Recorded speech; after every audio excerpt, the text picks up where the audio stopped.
Hello. Oh. Hi, and welcome to another episode of Hanukkah Erotica Book Club. I'm Raizel, and I'm joined by Malya, my stepsister and co-host. Hi, Mal. Hello. We think this is episode 211. I think 211 is right. I don't know why this has become a sticking point, but yes, 211. Great. Season 2, episode 11. There you go. Well, hi, everyone, and hi, Mal. Lots to recap on because our last episode was our Shira Dicker interview for Lolita at Leonard's of Great Neck. Really fun.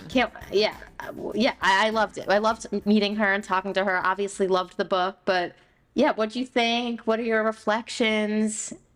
Any feedback?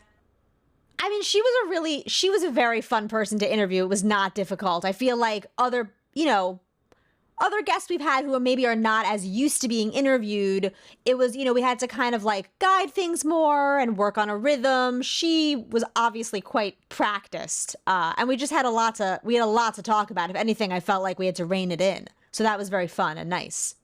Yeah, totally. I loved talking to her.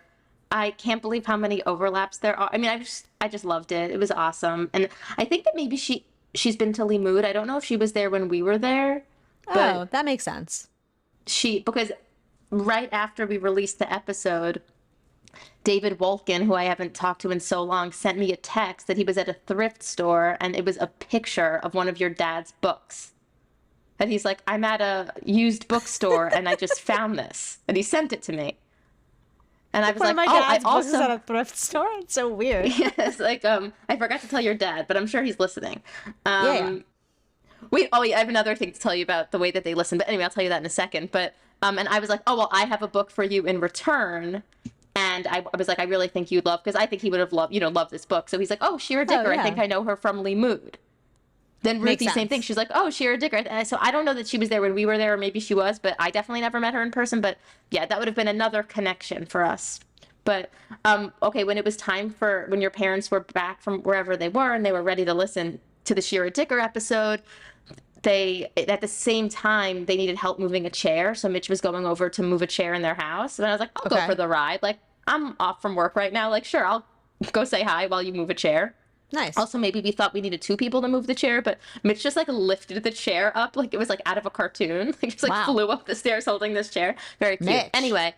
Got that hot lumberjack energy he was channeling. Yeah, it was really, really nice. So anyway, then your parents are like sitting down our parents are sitting down at the kitchen table to like listen to the episode. And they press play and you hear it. And my mom's like, does anyone want lunch? Do you want to sit down and listen? I was like, I can't sit with you while you listen to this for the next hour and 15 minutes. It's too much. And then I hear like, whose voice is that? Rachel or Malya? Who's that? Anyway, really so it was really cute watching them in action. I like that they make it a whole event. That's nice. Yeah, it's an event. Lunch is served. They will not they won't listen separately, It's like they listen together. Yeah, it's a bonding activity. I get it. Yeah, it's really nice. Sometimes William, after he's produced it, puts it on in the apartment because he wants to, I think, like see, my reactions to the effects that he's put in and how he's edited it and everything. And that's fun. Yeah, it's nice. It's nice to listen together. But I think I've told you this. Mitch listens to podcasts in quick speed. But how quick? Like, I don't know the speed. I'd have to ask him. But our podcast, because we naturally speak really quickly in a sped up speed, is like, you could truly puke. Like, I can't, if he's listening, like if he's like doing stuff around the house listening to our podcast sped up, Yeah, it's too much. It's terrifying. We're like the chipmunks. Truly, it's frightening. But yeah, no, people really loved this episode. And speaking of effects, I thought it was really, we had our mutual friend Daniela Grunsbeck's Seltzer Emergency song. make So an good. appearance toward the end because Shira was talking about one of her characters and the meaning of the one of the characters' names being related to seltzer and water and that Seltzer and connection to their Wasserman. personalities. Exactly, which I loved. I totally did not pick up on that detail while reading, and I loved that she told us about it. And then Seltzer Emergency comes in after So that, good. and then again in the outro, and then that song was like stuck in all of our heads in our apartment for the last week, so we were just humming Seltzer Emergency, which was a fun So cute. ode. Yeah. Save me, bubbly crispy to save me. I found my savior in seltzer. I found my savior in seltzer. Danielle, a big friend of the podcast. Yep.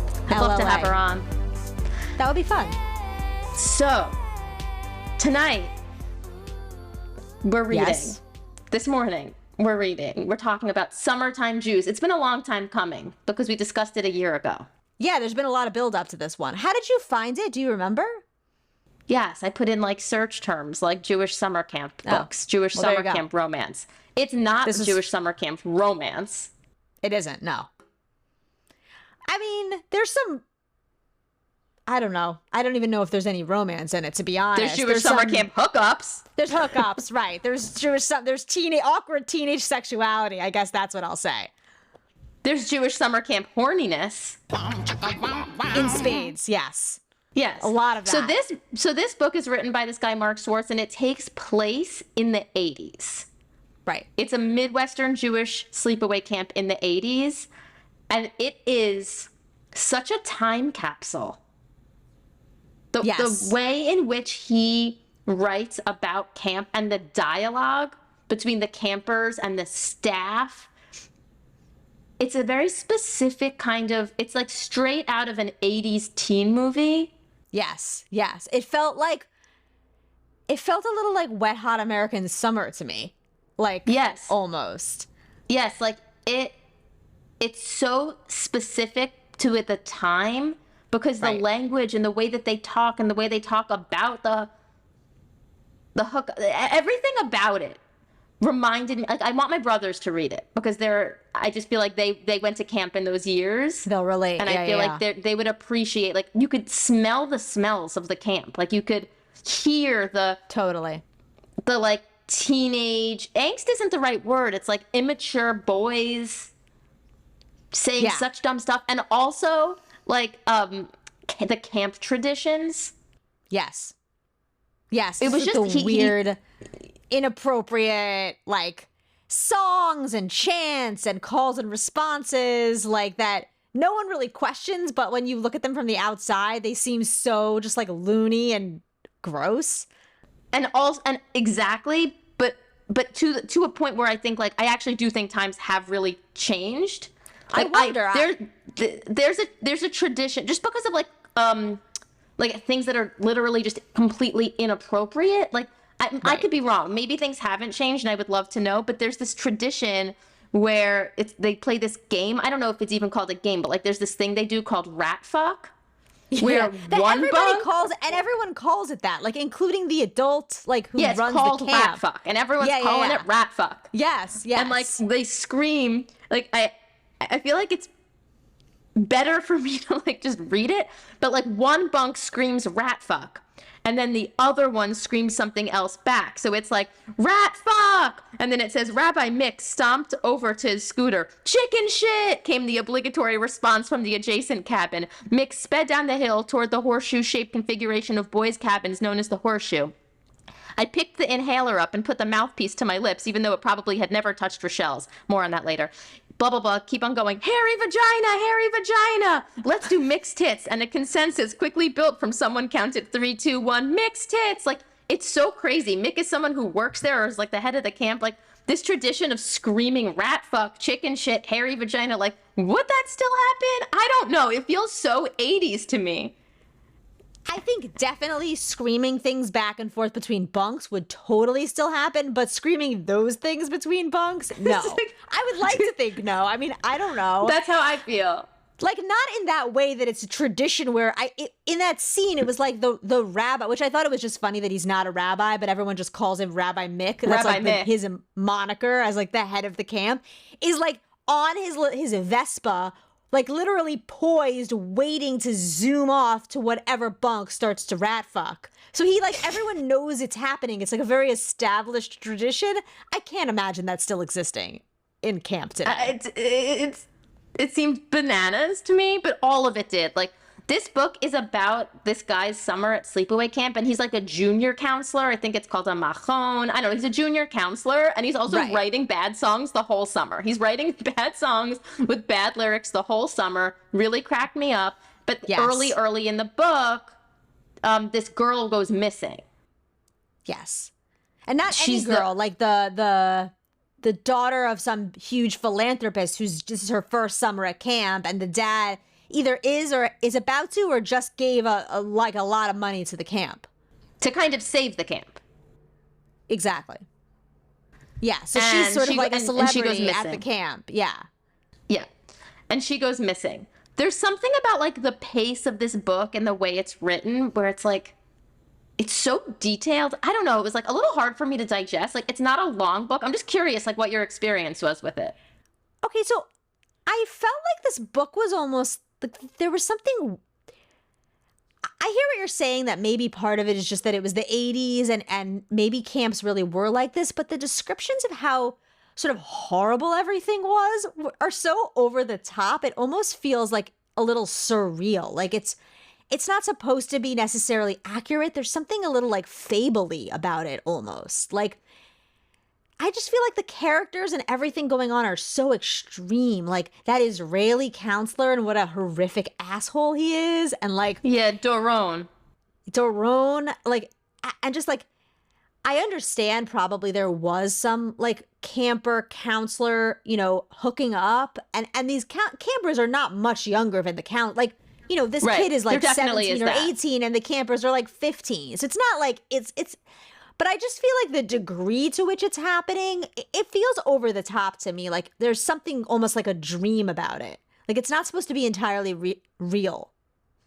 I hear you, and I do I feel that vibe, but I feel like I'm not sure. I feel like maybe the lack of like supervision and the blending between the staff and the campers, and the kind of like crassness of it all, like really maybe what camp, even just like the stories that my brothers would tell about the 70s and 80s, like, and I don't know how true this was, but like my brother would be like, we'd put like our cousins and each other in suitcases and throw the suitcases down the stairwell, like what? Oh my God. Like they would describe like the craziest behaviors. Right.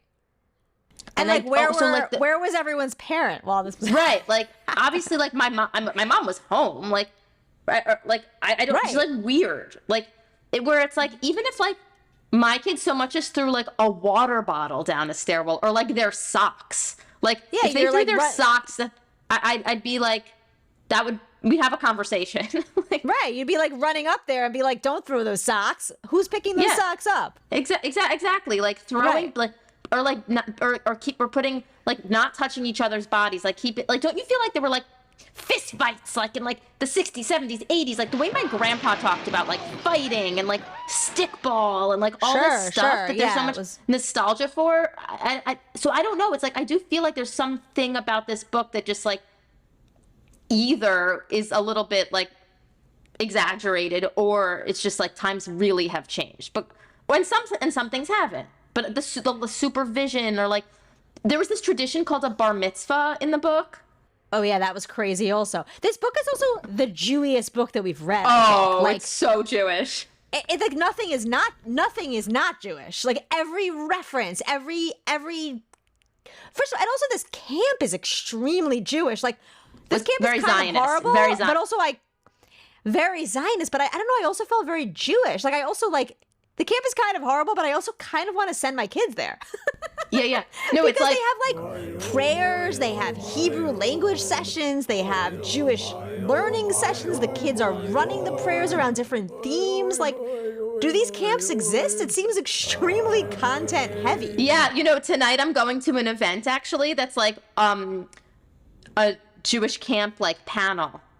Oh. Where I'm gonna get to like hear about like all different Jewish camps.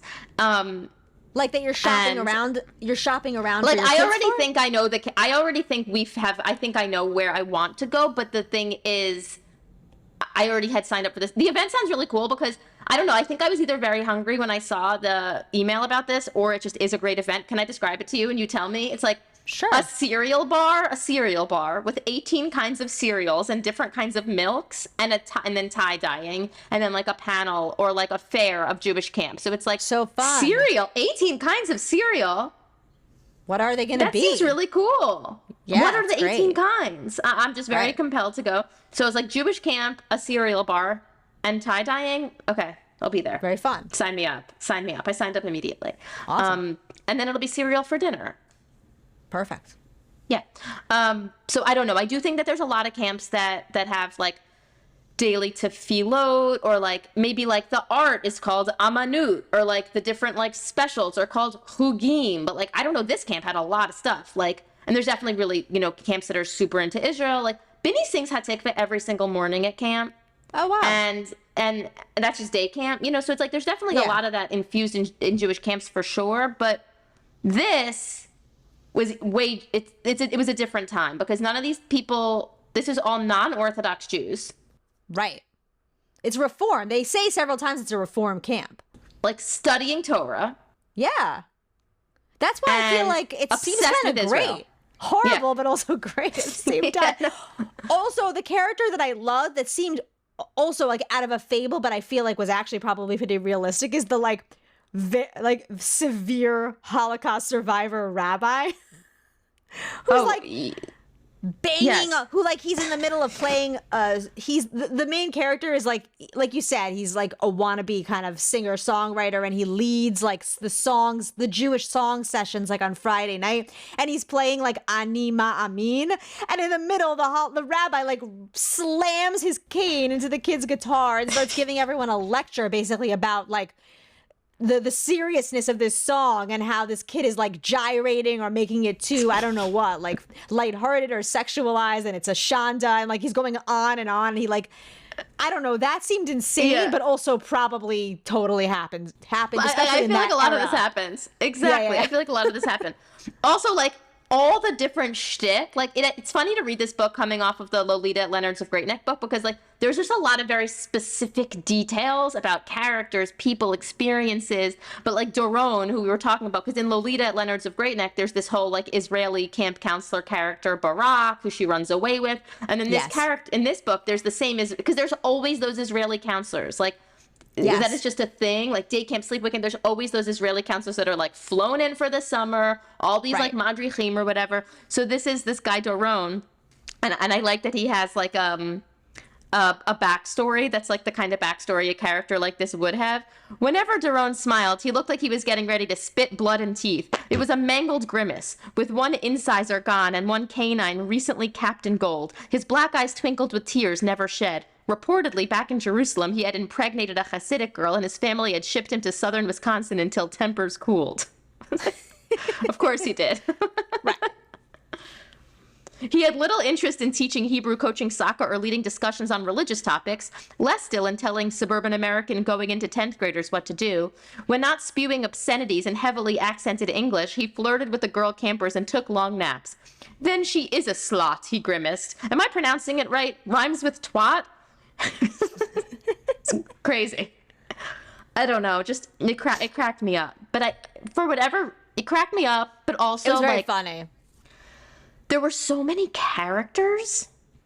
I didn't know what, between this and our next book too. Like I liked the descriptions of like what was happening. Like Erev Shabbat, like when they're all getting ready for like Friday night for Kabbalat Shabbat. Yes. It says, Part 3, Erev Shabbat. As the boys primped for dinner, the cabin smelled of talcum powder, right guard aerosol, and polo cologne. But another spice was also woven into the atmosphere, too subtle to be identified just yet. New batteries in the tape player gave the Simple Minds extra punch. Oliver's parents had mailed him the cassette immediately upon its release. Anyway, there was a whole poop incident. But I think that the way that different descriptions of things that were happening was really good. But there were a lot of characters, and I felt a little confused about what the hell was happening with Rochelle. Well, that's the thing, is where it started to feel like it was sort of surreal. Like it started out kind of straightforward. Here's this girl. She's the daughter of the millionaire who saved the camp. She goes missing. People are looking for her. But then it all kind of devolves into like, she appears again. Then she's missing again. Then her dad is there. Then they're leaving. They're I don't know. The dad. Then it ends with the dad is for some reason driving the main character counselor around, showing him his real estate properties. Like I was like, what's happening? I'm so confused. It just devolved into kind of like, it felt like a dream. Yeah, I was so confused. There were these like secret notes they were finding in a box. Yes. That like was like clues as to where she was. Like this was not a murder mystery at all. Like she was like fine. No. Because it wasn't like in the end there was some aha moment where it all came together. I mean, in the end, you did see her and she was fine. And I think we were supposed to understand that she left with her mom. She left with her mom, and she was like on the second floor of some place with her mom, safe. And the dad but she just left. She seemingly left. knew she was the character, there. actually. She was the character in Shira Dicker's book. She just left. Yeah. She was like she just escaped from camp. But then why was everyone acting like why was that assistant? Like it didn't all come together for me like it would in a mystery. Like why was the dad's like assistant there the whole time, like seemingly trying to investigate? Like what was she investigating? Like I didn't get it. I was confused. Right. That's why I'm saying yes. I don't know if it felt like it was all supposed to be just sort of like a weird dream. And also like it was very nostalgia tinged. Like it was supposed to be narrated by an adult looking back on this summer of his life. Like, you know what I mean? Because there were interjected little pieces of the present and like, here's what wound up happening to this guy. And like, here's what wound up happening to that guy, which I actually like that kind of thing. That's sort of like summer before college, like, and then you kind of like, where are they now? Like, how did all these kids end up growing up? And it gave you a bunch of that. Yeah, I liked that too. But I wasn't expecting it. Like the pacing of it, like I didn't realize we were there yet. Like all of a sudden when I got to the part where it said where everyone was, I was like, I don't understand how we're here. Like there is a nice game of rat fuck. Sorry, you go first. No. I think the narrator said, I know it's early to tell. I know in these books you're supposed to say how everyone in these stories you're supposed to say how everyone turned out. And it's a little early, but I'm just going to give it to you now so it's taken care of, or something like that. Right, something like that. Yeah, you're right. Yeah. There was a disclaimer. But towards the end, there's another good game of rat fuck. I'll read to you all. Rat fuck, they screamed. What did they say, yes, the coward? What was that? We've got to shout something back, I explained. Chicken shit on the count of 3. Ready? 1, 2, 3. Chicken shit! There was smoke in our eyes from the lingering sizzle and fizzle. And at first, it was hard to see what the reaction was up in the second story. But then, donkey dick! Guys, the last one, I'm sorry, trigger warning. It's a word a lot of people don't like. The next one. The triplets were willing members of our team now, and a sandy blonde couple dressed in formal wear joined forces with us. We briefly consulted before hollering. You know what? I'm not even going to say it. Crispy C-word! Crispy C-word! Crispy, oh my God. A police car pulled up, cherry top flashing, but it wasn't the Chicago Police Department. 3 doors opened, and Chris Hanekamp, Vicky Faber, and Franklin Strauss emerged. What in the goddamn hell, Faber howled, have you done to my car? I don't know. This book is nuts. A lot of rat fuck. It's like a dream. It's like there's all the characters are coming together. Random people on the street are joining in with games of rat fuck. Like the reality starts to devolve, I feel like it's... Yeah, it's like I kind of, because I love the nostalgia of camp, and I love this kind of like time suck back into an 80s teen movie where people are screaming crispy C word. Like I'm getting a kick out of it. Like the whole, I like this. I like hearing about this time of recklessness and like horrible sleep conditions and weird, weird like country roads in Wisconsin and weird camp traditions. Because by the way, the bar mitzvah tradition is like they take people to a bar, they call it the bar mitzvah, and then like haze them. It's like a drinking hazing thing. Yeah. The bar mitzvah. It's like there's just so much shtick. It's the shtick. I really liked the shtick. But the storyline, and I liked the characters. Wacky. And I didn't like some of the characters weren't likable, but like I liked learning about the characters and all the shtick. Yeah, and the setting. but it's like the storyline was so weird. Right. So weird. Oh, I also thought this was so weird, although I guess kind of relatable. I don't know, you tell me, but like, okay, there's some scene where the main character is driving and they have a camper, a girl, one of these young girl campers who all the counselors just acknowledge is hot and they all want to hook up with, even though she's a camper and they're counselors. And the Israeli counselor's in the back with her and he's like rubbing a bagel on her foot. Oh, yeah. And like as like a sexual thing, and he's like, Oh my she God. seems really into it according to the main character. And then later on in the book, the main character is making out with, I think, another counselor, and then he like starts trying the same move where he pulls off her This sock bagel and starts move. rubbing a bagel on her foot, and she's just like, "What are you doing? I gotta go." Oh But my that- God. Was so bizarre, but also I felt like a little bit funny of just like not knowing what you're doing as a teenager and trying to imitate things that you've seen that you think are supposed to be hot or whatever, and then they don't quite come off the way you thought they would. Like, that was sort of funny to me, although the bagel was just wacky. So wacky. So it's like, I'm just trying to slip off your sandals. You should get Tevas. They're easy to take on and off and they feel great, but they make your feet look like a goat's. What's in the bag? Eyes closed. I switched on the air conditioning and turned the stereo up. Rochelle Strauss had been gone for more than 48 hours, so according to Hanekamp, her life was already in danger. That's a cop. I may have lacked a mental or moral strength to venture, persevere, and withstand danger, fear, or difficulty, but it went against my nature to let her slip away without doing at least trying to do something about it. That's weird. Unable to resist any longer, I peered into the rear view to see what Daron was up to. He appeared to be slowly rolling a sesame bagel back and forth along the instep of Tammy's foot, then tenderly pressing it into the hollows on either side of her Achilles tendon. A rhythmic gasp could be heard above the stereo, impairing my ability to stay in my lane. Curiously, I could also hear Tammy chewing gum and occasionally popping bubbles. So weird. But it's also so true, like, teenagers do such weird stuff. Yeah. Like, trying it on, like, I've never heard of anything like that, rubbing a sesame bagel sexually on someone's instep and Achilles tendon, but it's perfect. But it's perfect. William It says really it's is. a bunion bagel. Pun city. Yeah, no, it's really funny. The Israel stuff. I mean, this book was written a while ago, but it's like, this camp loves Israel. There's so much Israel education. Like, they are learning about the Balfour Declaration. Like, they are just learning Oh my about God. it all. Yeah. And then there's one scene where the main character, sorry, I forgot his name. What's it? Eric. I keep saying the main character. Eric, yeah.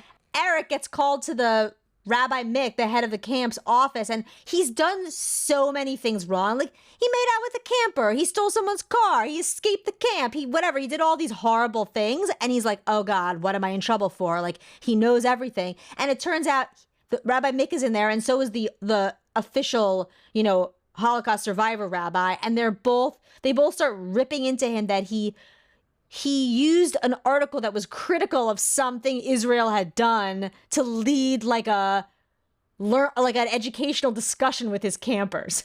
Yes, And yes, they're exactly. horrified. They're horrified that he's teaching them to think, to be something that could be perceived as negative about Israel. And they're the hyperbolic way they address this, like he's a disgrace to the people of Israel, is very funny. Yeah, it is very and relatable. Yeah.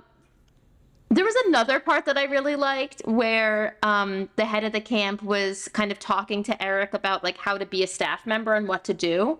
Yeah. He's like, a few things about becoming staff, Eric. It's a whole new world for you. The camp is the same, but the last year you stood on one side of the bright line, and this year you'll be standing on the other. Can you handle that? I nodded. As staff, we're there to coach, to mentor, to teach these young people. Don't think you're there to hand down punishment. We don't do punishment at Paley Litwith Strauss. We don't insult, humiliate, or confiscate. We don't keep mail away from the campers. That's actually a federal offense, understand? I said I did. Let me give you a hypothetical. Do you know what that means? I said I did. Let's say you and your cabin are walking to the lake for a swim. You're halfway there when you realize you left behind one camper. Let's call him Ira. The boys know the way to the lake, so you send them ahead and return to the cabin. When you get there, you find Ira on his bed, completely naked, left hand flying up and back. He waited for my nod of comprehension. What do you say? I don't say anything. What could I say? Your eyes meet. A pink plastic pump of Jergens clatters to the floor. His hairless torso glistens in the slanted afternoon sun rays. You can't not say something, can you? No, I guess not. I would tell him it's okay. It's okay to explore your body. Your body is changing and surging with hormones at this age. You're not doing anything wrong. You're not a bad person. That's what I would say. Rabbi Mick made no reply, so I asked, why? What should I say? You should say, Ira, hurry up, or you'll be late for swimming. That was really good. That made me LOL. Me too. It's funny. It was really, really, really funny. Really was. I do remember, like, I was never a camp counselor, but I remember hearing, like, that camp counselors at more orthodox camps would get orientations where they would have hypotheticals, like, what do you do if you stumble on two campers making out or something like that? Like, that actually was true, but they were sort of coached in how to handle these, like, scenarios. Yeah, these like classic scenarios that will inevitably happen. Right. So no one does anything too scarring, I guess, or inappropriate. Yeah. I bookmarked, I guess, that part about the end where they say where everyone goes. So you're right. It says stories like this often conclude with where are they now updates. And though this one is still going now, seems like the right time to get that part over with. Oliver Berkowitz became a big deal in real estate. There's some really funny stuff, too. Tammy is a massage therapist, pretty much Orthodox now, with a dash of paganism. She's got 7 kids, 3 biological, 3 adopted from Malawi, 1 mystery. All of their Hebrew names are tattooed on her back. She knits yarmulkes, belongs to a feminist book club, and avoids gluten, refined sugar, and negative people. I know the most about her life because she posts every little thing on Facebook. Anyway, there's tons of where are they nows, and That's a really vivid, like, I for sure know that person. for sure. She lives in Spot in my head, or like the Hudson Valley. Totally. But where she's like, it's like she posts everything about her life on Facebook, and then when I actually see her, I have to pretend that I don't know whatever she's telling me. See, I do the opposite now. I do the opposite. At my one of my high school reunions was like, this was a long time ago though, like it was maybe 10 years ago or longer. It was like 12 years ago. I was at a reunion and I was like, oh, hey, how is Miami? To like someone, and I was embarrassing my friends. Like, you're embarrassing us. Like, it's not, they're posting it for us to know. Like, Of course. I don't act surprised anymore. Just straight up. How was that trip? Yeah. Yeah. That's normal. Like those tattoos. They're communicating. That would be weird otherwise. Yeah. No, but they weren't telling it to us. I'm saying it was like people I haven't been in touch with in years, but I was just seeing all their posts. Yeah, but you're connected with them on social media. Exactly. You're connected on Facebook, so you know. Like, oh, you live in here now. Like, it's all out there. Anyway, so yeah, there are that Tammy's a real character. All these people are like, that's part. I'm saying the characters were just really vivid and fun, and all the music was fun, and all of his bad song lyrics, and Rochelle's okay in the end, so that's good. Better than if it was a murder mystery, like a true crime Jewish summer camp book. Better that she's alive and well. Yeah. No, it was like fake. It was a little dark, but it wasn't like murder mystery dark. Because by the way, if she was actually, the way that the camp handled this person being missing is actually kind of despicable. Like, does camp just, I guess, like things just go on, but like things were going on a little bit too business as usual. Like, there's a child missing. Totally. What? It seems like, that's what I'm saying. It seems like the whole thing was a surreal, or she wasn't ever really missing. The adults knew where she was, but also like that's a messed up trick to play on kids. If she wasn't really missing, to just let a bunch of children think their friend is missing. The whole thing was bizarre. Bizarre. Very, very, very bizarre. Truly. Right. There isn't even any official acknowledgement of like someone's missing. You know, there was no, you'd think if a situation like this happened, like there'd be like, they'd call all the kids together. They would like share, like, here's what we know, you know, blah, blah, blah. Even in the 80s, like, they wouldn't just not acknowledge it. No. Mm-mm. By the way, like, a lot of people might, like, come and pick up their kid. Totally. Like, the summer might be over. Oh, well, I think especially in 2024, like, I don't know about you, like, my kids, like, people come pick up their kids if it's, like, there's a field trip and it might rain. Like, I don't know. Benny's in a show on Thursday night, and there's an email that went out, and it's like, this is the hair and makeup that they need, this is the costume they're going to be wearing, but it's a camp t-shirt, so she's going to be putting it on right before the show, and hair's like, put her hair up, and makeup's like, you know, put on some lipstick. It's nothing. If you're going to be picking your kid up early, please let us know. I'm like, I'm not picking her up early from camp. Is she to, going like, to be get alone? it all done? Yeah, like to get it all done to be able to get her there by 5:30. But I'm like, is she going to be alone in camp? Because I'm not picking her up early for that. Right. I hope she's not alone. I mean, I think, like, whatever. This is a whole other podcast, I feel like, but I could really talk about how the pendulum has really swung the other way, I think. Like, whereas these kids were perhaps under supervised and their emotions were insufficiently attended to, I think we've come a little far in the opposite direction. Completely. Modern Completely. parenting. So intense. Like, yes, every single thing. Yes, 100%. Like the attention to detail, every single emotion. Absolutely. This over scheduling, it's a different podcast, but completely. Yeah.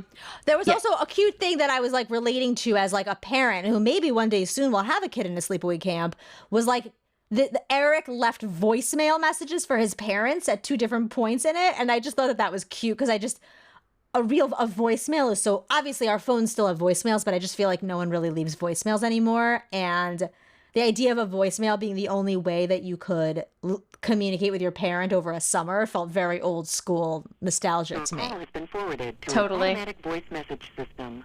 Although then, like, Yeah. weirdly, Eric's mom, like, shows up at this, like, camp talent show and is, like, lurking around. That also seems surreal. Like, why was his And mom also, just there? big no-no these days.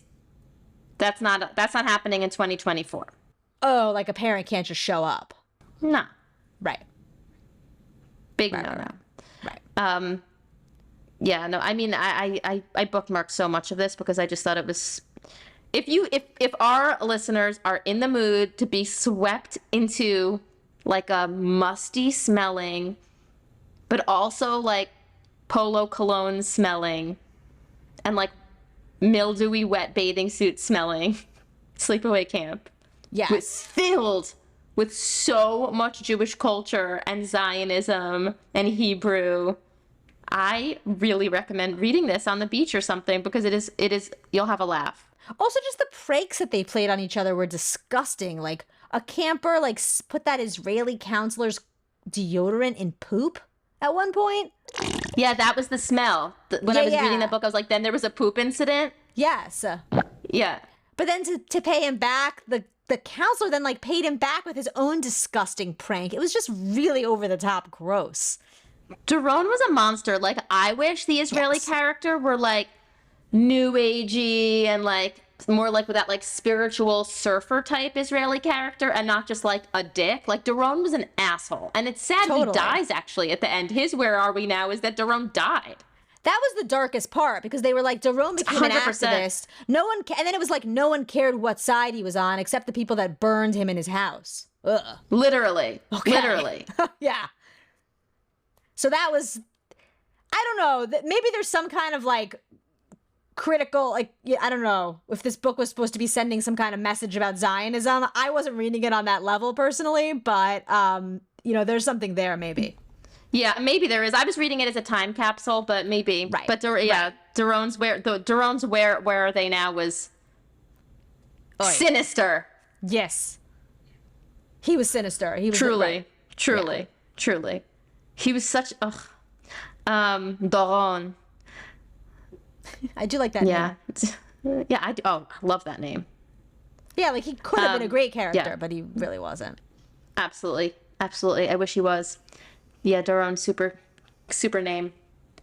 So yeah, this was fun. Mark Swartz, if you're listening, good writer, good writing, good descriptions. Really brought us to a place that only exists for us in movies and memories and stories because in the 80s, we were between the ages of 0 and 6. Right. Not sleepaway camp age. I was at a visiting day, though, at sleepaway camp in those years. There's pictures of me at visiting day visiting my brothers at a camp that's now called IHC, but was called Indian Head at the time. Oh, cute. Yeah, a lot of visiting day pictures of me at camp. Do you remember going or it's just the pictures? I don't remember going. I just remember Yeah. the pictures. Sweet. Yeah. All right, anything else we want to share about this? No, I mean, there was really not one dash of romance in the whole thing. No. So that's The pretty most much- romantic thing was the bagel, and we told you about that. Yeah, exactly. It was really just like a lot of kids objectifying each other and trying to, there was a lot of that, like, which I think Sheer and Dicker also talked about, like, we got to third base. What base are we going to get to? Like, can we pick up where we left off last summer? We were approaching third base. A lot of baseball metaphors and like very transactional, interactions with these kids. Yeah, definitely. And I think that's what it was like. That seems pretty real. Yeah, really does. Okay, should we talk about what we're reading next? Yes. Okay, so we're reading Wake Me Most Wickedly by Felicia Grossman next. And this is the sequel to Marry Me by Midnight, which was like that Jewish Bridgerton we read. Yes. And it's the sequel in that series. It's called the Once Upon the East End series. And this is about the book. Solomon Weiss has little interest in power, but to repay the half-brother who raised him, he pursues money, influence, and now a respectable wife. That is, until outcast Hannah Moses saves his life, and Saul finds himself helplessly drawn to the beautiful pawn shop owner. Forever tainted by her parents' crimes, Hannah sees only a villain when she looks in the mirror. No one a prince would choose. To survive, she must care for herself, even if that means illegally hunting down whatever her clients wish. So no matter how fair or charming she finds Saul, he belongs to a world far too distant from her own. Only neither can resist their desires, and each meeting weakens Hannah's resolve to stay away. But when Hannah discovers a shocking betrayal in Saul's inner circle, can she convince him to trust her, or will fear and doubt poison their love for good? All right. Okay, well, the first one in this series was very fun, so I'm excited. Yeah, I'm excited too. And the first one in this series was a retelling of what was it a retelling yeah. of? The first one is a retelling of Sleeping Beauty, maybe? No. I don't remember, but it was something. And this one's a retelling of Snow White. Snow White. This one's Snow White. I think the last one was Cinderella. Oh, yeah, Cinderella. I think it was. Yeah. Because she had And a this one's ball at the end, remember? Yeah.